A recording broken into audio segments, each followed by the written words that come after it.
Olá, queridos alunos do nosso canal, o canal do CPP, Curso Permanente de Português. Sou a professora Maria Elise e quero finalizar nessa terceira parte do estudo do hífen. Né? E terceira parte, vimos até a segunda, o vídeo 2 está até a 11ª regra, e agora começamos da 12ª e depois para as considerações finais. É bom, de fato, que vocês possam assistir aos 3 vídeos, né? Este e mais os outros 2, que é parte 1, parte 2, parte 3 do hífen. Né? Na verdade, a minha proposta foi apresentar o estudo completo, mesmo que algumas regras são mais importantes, é claro, do que outras, inclusive a partir do que muito me dediquei a estudar, e também com a professora Enilda Benfica, quando eu comentei em outro vídeo que nós escrevemos um livro, anteriormente havia escrito o livro com o professor Edson Oliveira, o saudoso professor Edson Oliveira, e depois do acordo, como ele já havia falecido, nós escrevemos um livro, lançamos a Feira do Livro de Porto Alegre, e com minúcias daquilo que diz respeito ao hífen, inclusive no próprio livro há também acentuação. Então, eu digo tudo isso para mostrar a vocês que a proposta não é simplesmente dar as regras mais importantes ou aquilo que mais pode cair numa prova, não. Não. Aqui, o que eu venho expondo desde o vídeo 1, parte 1, 2 e agora 3, envolve tudo que foi alterado em relação ao hífen, mas claro, com uma linguagem mais direta e tal, evidentemente que o texto da lei é bem mais chato, bem mais complexo e tal. Tá? Então, a 12ª regra. A hífen com os prefixos es, claro que es no sentido de estado anterior, tá? Ex-aluno, fui aluno antes, tá? Nesse sentido. Sota, soto, vice, e claro, talvez vocês estranhem, mas sota, soto, menos usual, isso se observa muito, observam muitas junções, por exemplo, quando se está estudando história, textos históricos, textos do mundo literário, essas junções não são tão comuns hoje. Vice, bastante conhecido, viso, bem arcaico, mas é bom para o estudo da história, para a cultura geral é bom, que quer dizer o vice, tá? Mesma coisa que vice. Tá? Então veja exemplos, ó. Ex-presidente, bem conhecido, não é? Ex-presidente, ex-vereador, ex-deputado, ex-professor, qualquer coisa, né? Sempre com hífen. Então não há nenhuma novidade alguma aqui. Né? Isso aqui na língua já era consagrado, só que agora está no texto legal, isso aqui é importante, de ordem legal, né? O texto oficial. Sota piloto, também não é o usual, hoje é muito mais comum dizer copiloto, né? Mas no passado, por exemplo, era muito comum aqui, por exemplo, no sul, nas fazendas, o pessoal dizia, sota capataz, né? Quer dizer, o capataz é o sota capataz, né? Hierarquicamente após o capataz, ou seja, trabalha junto, né? Mas hierarquicamente está abaixo. Soto mestre também, evidente que menos, como eu disse, mais para a cultura geral interessa. Né? Vice-reitor, então vice bastante presente, né? Vice-governador, vice-prefeito, vice-prefeita, vice-vereador, vice-vereador e assim por diante. E viso-rei, como eu disse, é mais arcaico, mas no mundo da história isso aparece bastante. Tá? Depois a regra 13, com os prefixos circun e pan, quando o segundo termo começa por vogal M, N ou H. Talvez vocês digam, também sempre foi assim. Não, aqui foi bom porque objetivou mais o emprego do hífen, porque por não haver em tempo a sistematização, era comum que, eu nem vou comentar até para não embaralhar, mas um ou outro caso envolvendo esses prefixos provocavam hífen e outros não. Claro que a maioria provocava, mas outros já estavam grudadinhos. Então, acabou isso aí. A hífen e pronto, nessa condição é claro. Né? Então, veja, ó, circun, escolar, inicia por vogal. Ó. Então, é circun e pan, quando o termo seguinte inicia por vogal, que é o caso aqui, circun escolar, ou por M, circunmurado, são poucas junções envolvendo com M, com N, circunnavegação, e com H, né, pan-africano, aliás, pan-africano está aqui, com H não foi com pan, tá? Que eu vou dar exemplo. Então, pan-africano, então é o pan, né, que é a outra possibilidade, pan-mágico, pan-negritude, início por N, ó, pan-helenismo, etc. Então, circun e pan provocam hífen quando o outro elemento inicia por vogal, por M, N ou H. Tá bem? Na regra 14, com os prefixos pré, pós, pré e pró. Até que sempre se disse, ó, é aberto, não se esqueça, tem o acento, por ser inclusive aberto, então hífen. Nenhuma novidade, isso sempre foi assim. Tá? Então, pós-graduação, por exemplo, pré-escolar, exemplo com pré, pró-africano, né, exemplo com pró. Agora, considerações finais que precisamos fazer. Então, veja, ó, no nosso estudo, pelo menos, nós organizamos até a regra 14, tá, todas as considerações de maneira completa envolvendo o hífen, há regras mais importantes, outras menos importantes, e eu salientaria, né, que de todas essas 14, as mais amplas e de maior praticidade na nossa vida, maior prática, eu diria, a necessidade em nossa vida, seja por cultura geral, seja para uma eventual prova. É a regra 1 da unidade semântica, que lá na parte 1 do hífen, no vídeo, no primeiro vídeo, na parte 1 do vídeo, sobre hífen, eu apresentei. A regra 11, que foi no finalzinho do vídeo 2, aliás, ela envolve a maior alteração que houve na questão do hífen. Tá? E é claro que dessas aqui, embora não envolvam tantas junções como a primeira regra, como a 11ª, é claro que dessas aqui eu diria que essa dos prefixos pós, pré e pró, prefixos abertos, é claro que é bastante presente, né, também. Bom, então as observações finais. E são observações que, na verdade, isso não consta no texto da lei, mas como estava previsto que a Academia Brasileira de Letras, quando lançasse o vocabulário ortográfico da língua portuguesa, que se houvesse alguma ponderação a ser feita em relação ao texto da lei, e foi o mínimo que houve, e que ela o faria quando lançasse o vocabulário. E ela fez isso quando lançou o vocabulário, em março de 2009, e também o fez, se não estou enganado, junho ou julho do mesmo ano. São as manifestações que a Academia fez. Que é o seguinte, ó, houve toda uma celeuma em relação a não estar previsto, né, que os prefixos terminados por B, que envolve poucas junções em português, tá? Por B, por exemplo, ab, ob, sob, sub, né? Ou por D, tá? Poucas junções que eu quero dizer nessa condição agora que eu vou dizer, tá? Então, terminados por B, ab, ob, sob, sub.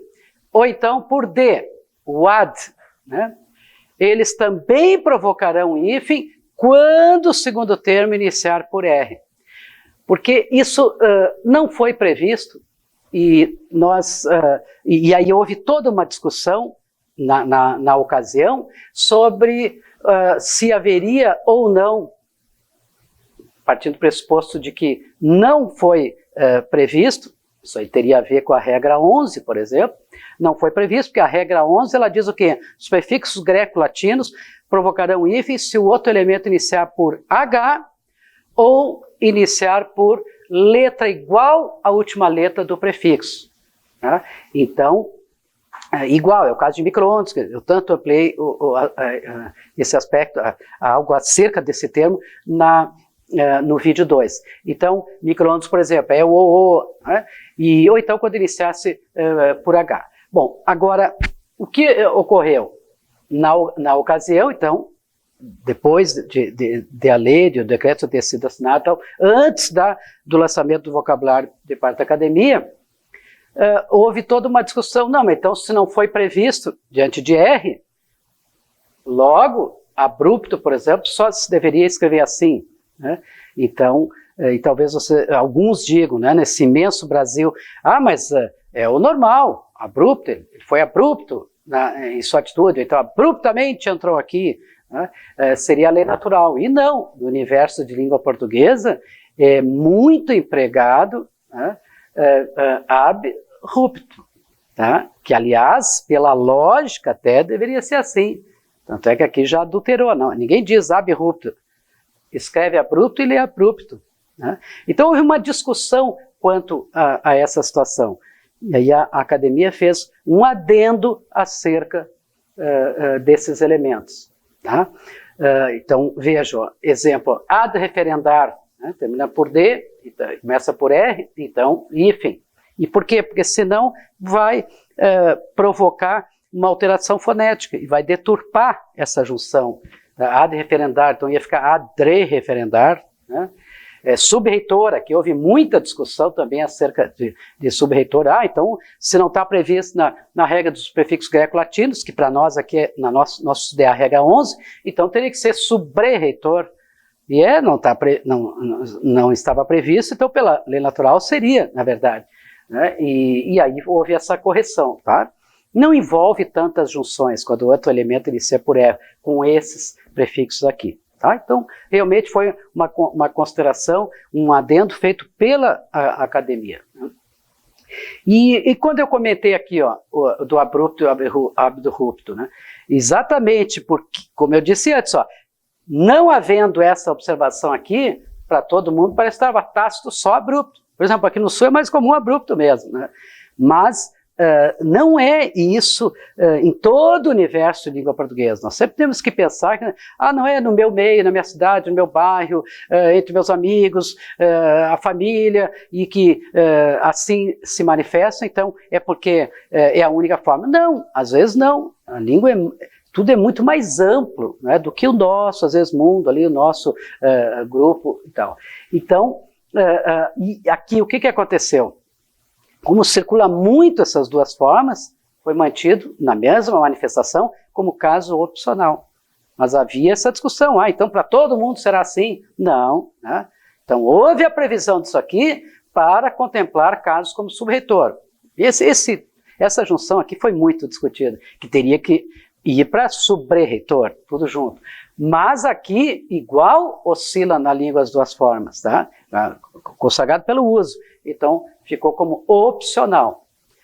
E, no caso, exceção mesmo, quer dizer, não há duas formas. Olhem bem, é o caso de adrenalina e adrenalite.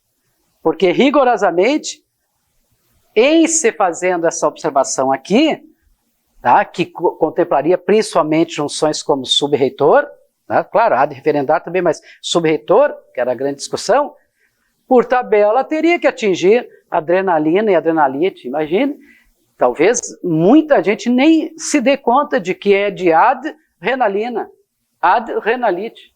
Imagine, não, seria um absurdo, passe a usar if porque há o tal acordo ortográfico. Não, já completamente consagrados na língua. Tá? Então, exceções. Opcional, sim, abrupto e abrupto. Está bem? Outra observação que eu faço, tá? Nós resolvemos também, quando escrevemos o livro, apresentar, pode ver que nós sempre estamos dizendo assim, quando é que há hífen, né? Quando é que há hífen? Todo o nosso estudo é quando é que há hífen. E claro, se no texto da lei há exceção, é evidente que apresentamos. Mas não falar, não privilegiar tanto, não há hífen nesse caso, não há hífen nesse caso, não. Quando é que há? E só as exceções previstas pelo texto legal. Tá? Mas resolvemos unir certos prefixos para chamar a atenção de que nunca, para o fato de que nunca há o hífen. Tá? Nunca há o hífen com os prefixos co, o des, o in, o co, o des, o in, pos, pre, pro e re. Claro que desse grupo aqui merece mais atenção que prefixos de nossa parte. O co Porque o co era um inferno. Inclusive, no primeiro livro que nós lançamos, que foi com o professor Edson de Oliveira, lá no ano 2000, havia um desenho e ele sempre dizia: a regra do co é um verdadeiro cocô. Exatamente isso, verdadeiro cocô, porque era o inferno mesmo. Por não haver sistematização, alguns compostos, e eu não vou nem citar para não confundi-los, propunham, deveriam ser com hífen, alguns autores, os dicionários traziam com hífen, outros não, tá? Sem qualquer coerência, porque uns provocavam hífen e outros não, sem razão qualquer, né? E nós tínhamos que saber exatamente quais as junções, pelo menos aquelas mais presentes em nossa vida, né? E chamar a atenção dos alunos para esse fato.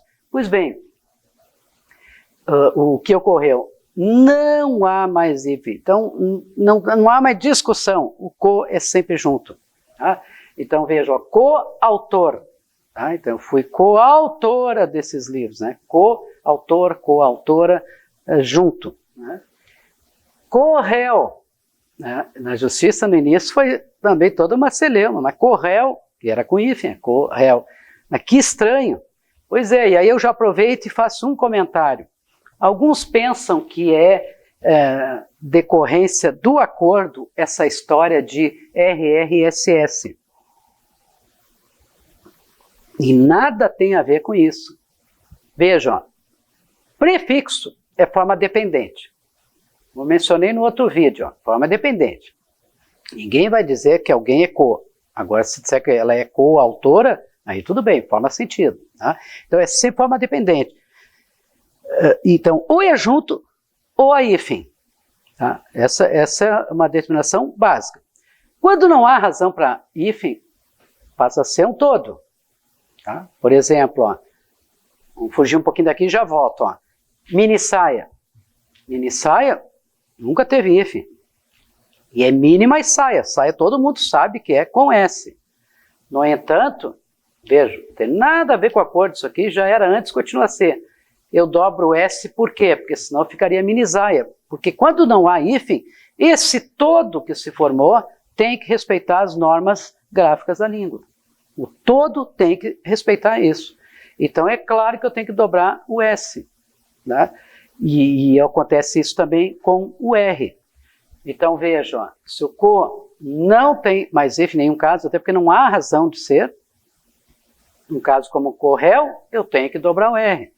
Mas por que há essa ideia, porque senão vai ficar corel, né?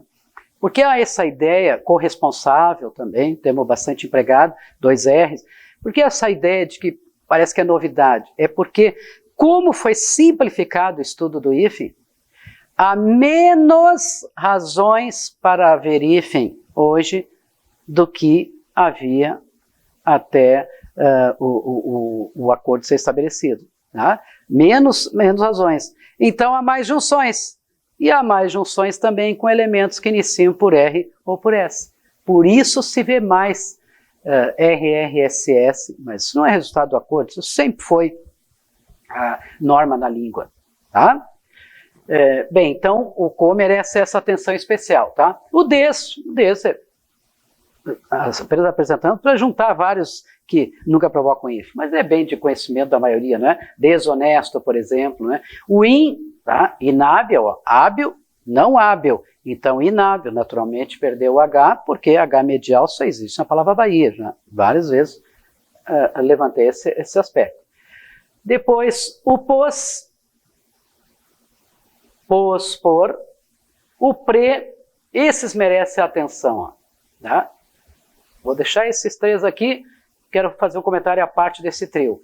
O re também é como o des, é mais manjado, mais conhecido para todo mundo. Né? Por exemplo, vou pegar do re, ó, reaver, que também né, sem H, porque é reaver, haver, novamente, mas perde o H, porque naturalmente no meio da palavra não há o H, tá? A não ser em Bahia. Tá? Mas eu quero uma atenção especial para esse trio aqui, ó. E é, junto com o co, a grande razão de apresentarmos esse item à parte aqui, dizendo que não há hífen. Olhem bem. Voltemos aqui para a regra, aqui, A14, tá? Prefixos abertos pós, pré e pró. Então, dá para guardar assim, ó, é aberto, tem acento e, portanto, o hífen, tá? Porque aí fica bem mais fácil de nós guardarmos essa questão, tá? Então, há acento, há o hífen. Mas o que ocorre? Quando não é aberto, e, portanto, não há acento, pos, pre e pro, quando não há acento, tá? Não há hífen. Mas, às vezes, eu posso ter dúvida quanto a ser aberto ou não. Por isso, apresentamos exemplos mais importantes aqui. Ó. Por exemplo, pospor, não é pós-por. Né? Embora o sentido seja o mesmo, a grafia é que muda. Então, é junto. Ó, esse aqui é o clássico erro, né? muito comum. Pré-estabelecido. Muita gente pensa que é pré-estabelecido. E se pensa que é pré-estabelecido, vai acabar aplicando essa regra aqui e vai acabar errando. Tá? Então, isso sempre foi assim, não é novidade nenhuma. Tá? Então, pré-estabelecido. Depois, ó, pré-existente. Também é muito comum pensarem que é pré-existente. Pré-existente. Pré-julgar, pré-julgamento. Não é pré-julgar, pré-julgamento, é pré. O sentido é o mesmo. A grafia é que muda, isso é importante. Pré-julgar, ó, pré-nascido, tá? Não é pré-nascido. Pré-nomeação para os concursandos, né? Pré-nomeação, tá? Antes da nomeação, mas tudo junto, não é pré-nomeação, senão teria hífen. Proótico, né? Tudo junto, e o rei eu já havia comentado, tá? Isso é importante. Verificar se tem o domínio, se é aberto ou fechado. Procuramos apresentar as principais palavras, tá? Que normalmente trazem dúvida nesse sentido. Tá bem? Um outro detalhe que queremos chamar a atenção, até apresentei nesse cantinho aqui, ó. Também isso foi apresentado de parte da Academia Brasileira de Letras, tá? Quando do lançamento do vocabulário. Não está no texto da lei, né? Que carboidrato, chegaram à conclusão de que oscilava muito na língua, no caso, por outras razões, é claro, de abrupto e abrupto. Tá? A oscilação é grande na língua, mas claro, por outras razões aqui. Mas que carboidrato com hífen, que aí é a regra 11, tá? Prefixo greco-latino diante H, hífen. Mas que carboidrato junto, e sem o H naturalmente, o H medial não existe, também oscilava muito na língua, ora emprego desse caso, ora desse. Que não seria possível, em nome de, vamos seguir a regra estabelecida pelo que nós aqui organizamos como item 11, então só com hífen. Não. Então, foi levantada a hipótese de opcionalidade aqui. Tá? Então, tanto faz com hífen, e naturalmente com H, ou então sem hífen e, claro, sem H. E no caso de cloridrato e clorídrico, não. Chegaram à conclusão, pelos estudos que fizeram, alguém pode questionar, mas penso até que foi algo bastante amplamente estudado, chegaram à conclusão de que já são termos consagradamente já junto e sem essa oscilação aqui, como o caso de carboidrato. Tá? Então, são casinhos à parte que é importante, né, que se guarda. Então, esses dois, carboidrato, com hífen ou sem hífen. Tá? Hífen e H, ou então sem H e tudo junto. Mas cloridrato e clorídrico, consagradamente tudo junto, e naturalmente nem há o H medial, porque nem pode ter o H medial. Tá? Um outro detalhe final aí que eu gostaria de chamar a atenção é que muitos brigam, às vezes, com essa determinação a partir do acordo ortográfico. Né? Que antes era comum compostos com não, tá? Então, não violência, é preciso primarmos pela não violência, não fumante, né? Não agressão, não guerra, e assim por diante. Os compostos com não, e também com quase, em menor número, esses termos, né, envolvendo o quase, por exemplo, no mundo jurídico é como um quase-irmão. Né? Então, antes havia hífen. Né? E, na verdade, se sabe que pelo contexto se desfaz a ideia de ser a não violência, se é essa a ideia que se quer passar, que não é necessário de forma alguma o hífen, até porque alterar o sentido em função de que aspecto? Se toda a expressão existe num contexto. Então, que a razão era bobinha para haver hífen, né? Então, não há hífen mais com os elementos quão e quase, né? Então, não violência, não fumante, não guerra, qualquer não em alguma coisa, nada de hífen. Por quê? Não fumante não é não fumante? É isso. Não agressão não é não agressão? Né? Então, que não há razão mais para esse hífen, e também quase irmão, né? Também sem hífen. Tá bem? Então, com esse terceiro vídeo sobre o hífen, nós encerramos. É um estudo amplo, é chatinho, não há dúvida nenhuma de que é chatinho, mas muito importante que vejamos até aos poucos, né? É bom para ir assimilando. E, claro, se o objetivo for prova, evidentemente, privilegiar aquelas regras que normalmente são as mais cobradas no seu concurso. Está bem? Então, até qualquer hora em outro vídeo. Tchau, tchau.